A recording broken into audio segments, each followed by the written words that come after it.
Hello and welcome to my YouTube tutorial. This will be the first one of hopefully many nerdy topics, Today's topic will be about creating drum triggers for sidechaining samples or maybe your gate. What are drum triggers, first of all? As you can see, here's a snare recording. It's a clip. It's quite dirty. There's a lot of bleed in it. It's inconsistent. It will be a little difficult to be used for gating, for example, as some gates might mistrigger, some bleed. So what I'm going to do is create a version out of this, a synthetic version out of this that's more linear. More linear being, well, let's use another term, an easier to use sample that will mimic this performance. Okay, so how are we going to do this?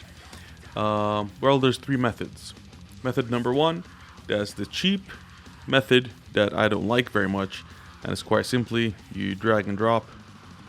One sec. You drag and drop the sample into a MIDI, choose the algorithm. There's your MIDI. As you can see, it captured everything. You didn't have a lot of control in telling it what to include, what not to include. And I might add that it's not accurate either, as in they're not in phase. So this method sucks. Let's cancel this. Let me show you the better method and my favorite method, which is by Massey DRT. So it's an Audio Suite plugin, and it's only for Pro Tools. We're going to go to Massey right here, DRT. Let's analyze the whole thing. So here's the whole version of it. And as you can see, it gave you analysis lines on all the hits. We're going to start with step one, loudness, which is pretty much your threshold drop. Step two would be your sensitivity, which is fine tuner. And basically it's kind of like an internal frequency analyzer. Okay. Let's open advanced right here. I'm going to ditch the gate because this pretty much did a whole chunk of the job. I'm more concerned with, well, actually pretty much did everything. There's one right here. I could just manually remove it. That seems about right. I just want to check the last four. A good option with Massey is that once you captured the whole clip and that's cached, you could actually highlight other regions for more focused. So let's check this out. I'm more concerned about this one. That's pretty fine. So done. One problem though is that all of these, they're not perfectly in sync. You are going to have to grab each one and sync it. I'm not going to do that now. But the cool thing about it is you grab it, it zooms, you move it exactly where it should be, and now you're in phase. I'm not going to move it on purpose because I want to compare it against Slate, see which one does a better job. See, this one's perfectly on spot. So I'm going to leave this for later. What I'm going to do now is just drag and drop it. Put this at C3, and the reason why is because we're going to use structure free, and structure free only works on C3. But another thing, it will pitch shift it. So this is a snare, it should be D1, but again, I don't want to pitch shift it. That's just a structure free thing. DRT key, and we'll drag it, we'll leave it behind. We could close this for now. Let's try the Slate 2 now. And what I'm going to do is, yeah, so here's Slate 2. It's already ready for us. I'm going to open it. It has a bunch of options. I've routed the kick and the snare. Snare being bus 1, kick being bus 2. And this is a cool option because I get to increase the suppress, and it will remove the even number out of the equation. So the bleeds are coming in at bus 2, right, from here. Right, these are going through bus 2. It will subtract these and keep bus 1, which is the big hits. So that's a pretty cool option. and it gets the job done almost completely. The only thing that I like DRT more than this is that I did all that work offline. I didn't have to hear anything. With Slate 2, we're gonna have to hear it. So let's start with some parts here. Press play.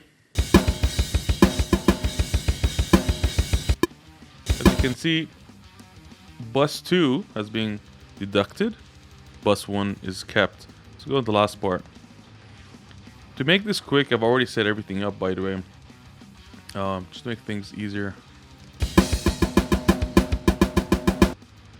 As you can see, it gave it some flags.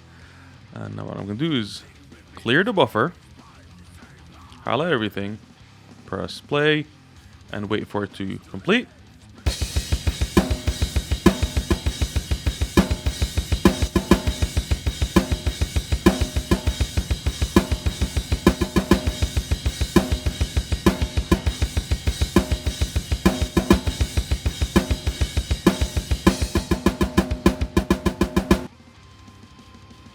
And now I'm just going to drag and drop it right here. Great. Let's make them the same size. And of course, the same note. So I'm going to highlight. Option 0, command down to duration, make them all 100. Command down, transpose all notes to make them all C3. And let's compare. So the top one is the Massey, bottom one. So one of them has been missed. That's fine. I could add this by hand. I am working quick for the purpose of this video. So let's check it out. Okay. So right now trigger 2 is more accurate for this one. Trigger 2. Yeah, this is the misfired one. Again, it was something with the options I probably didn't pay attention to, but I'm just gonna add this manually, it's fine. And what do you know? Trigger 2 actually did a better job. Huh. Nice.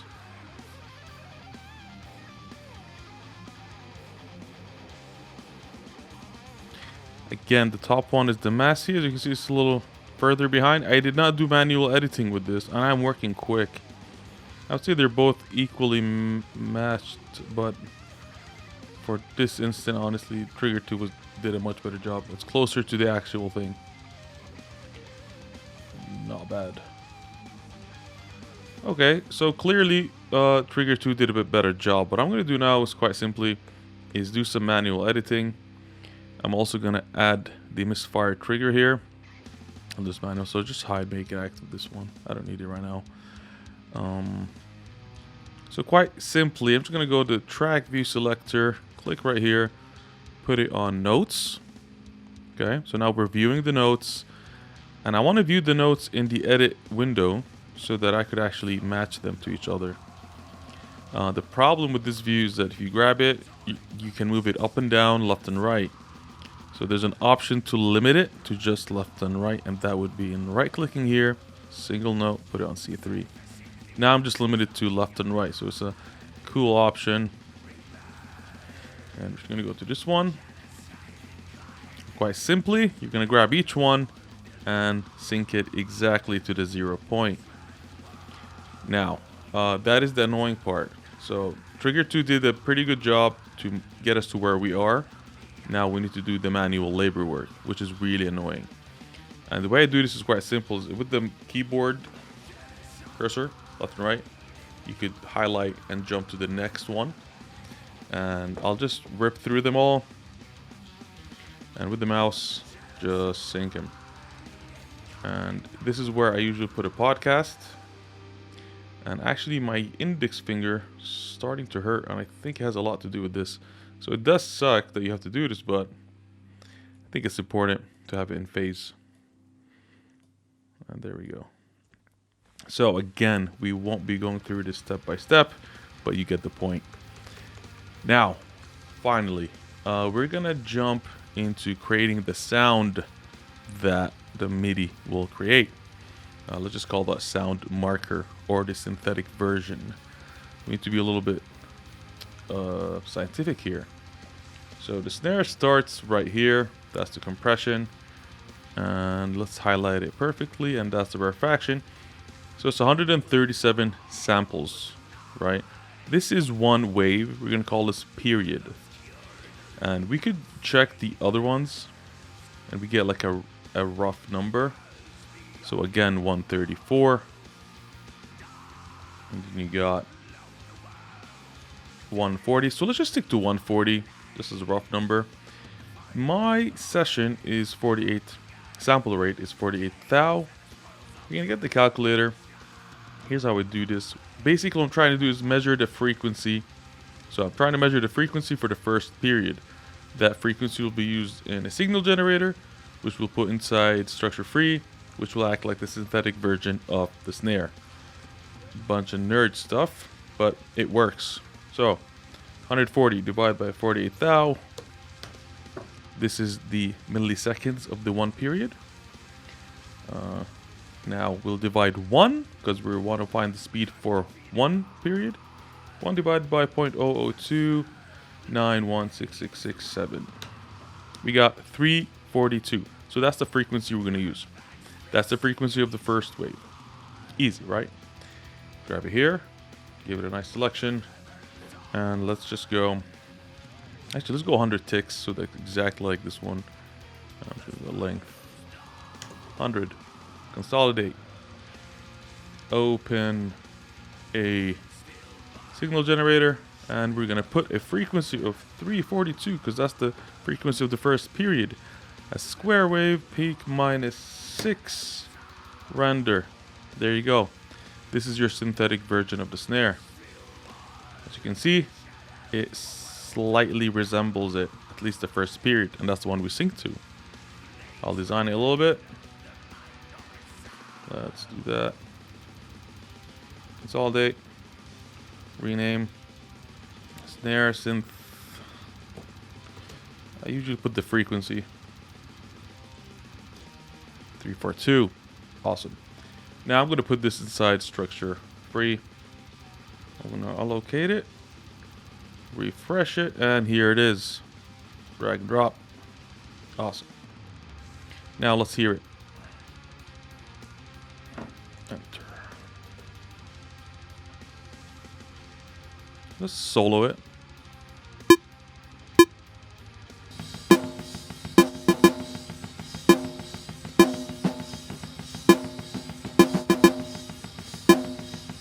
We missed the trigger there, but I'll ignore that for now.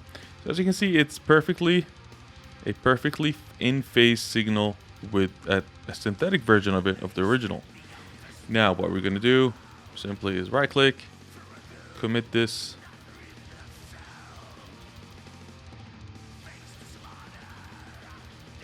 and we have a more synthetic version. Again, how is this useful and why would we use this? Well, first of all, this is cleaner. It is more linear than this. Plugins will react nicely with this quite well, right? It captured the velocity almost exactly the same. We did a very good job with that. And it'll just serve as a better marker or a better controller than using the original signal. And that's really just about it. So, if you like this video, I do plan on making more nerdy videos. I have a lot of ideas. Please do support this page by going to my Bandcamp, klepsch.bandcamp.com. Check out my albums, and if you like them, please buy them. I'll catch you next time. Cheers.